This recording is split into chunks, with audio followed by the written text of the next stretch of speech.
다음 이슈 전해드립니다. 중대재해처벌법. 일터에 있어야 할 안전 조치들이 없어서 노동자가 숨지면 경영 책임자를 처벌하는 법이죠. 그동안 50인 미만 사업장은 대상에서 빠졌었습니다.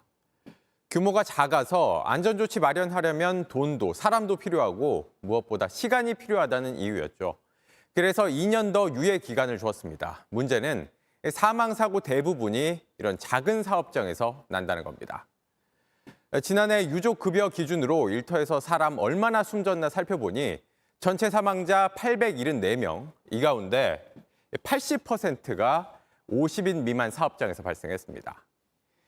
내년 1월이면 2년 유예 기간이 끝나서 50인 미만 사업장도 중대재해처벌법 대상이 됩니다.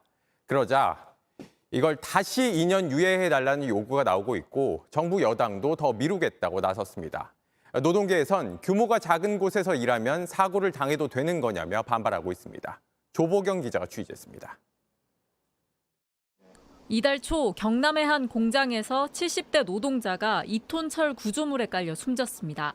다른 노동자가 크레인으로 구조물을 옮기는 과정에서 연결고리가 풀려버린 겁니다.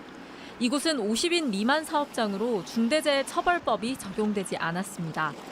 50인 미만 사업장이 대부분인 안산 시화공단에서도 사고가 빈번합니다. 노동자들에게 제공돼야 될 그런 작업복이라든지 안전 장구를 아껴야 된다고 그렇게 항상 강조하고 있기 때문에 노동자들이 눈치 볼 수밖에 없는 그런 환경에 처해 있는 거죠. 더 긴 시간을 일해야만 노동자가 아무리 항상 주의를 한다고 해도 집중력이 떨어질 수밖에 없죠. 50인 미만 사업장에서 안타깝게 사망하는 노동자는 매년 약 700명이나 됩니다. 상황이 이런데도 정부와 여당은 중대재해처벌법 유예 기간을 또 미루려 하는 겁니다. 이게 이런 일이 있을 수 있을까 싶은 상황에서 계속 사망사고가 발생하거든요. 빨리빨리 하려고 하다 보니까. 산업계는 50인 미만 사업장 상당수가 법에 대응할 준비가 안 됐다고 주장합니다.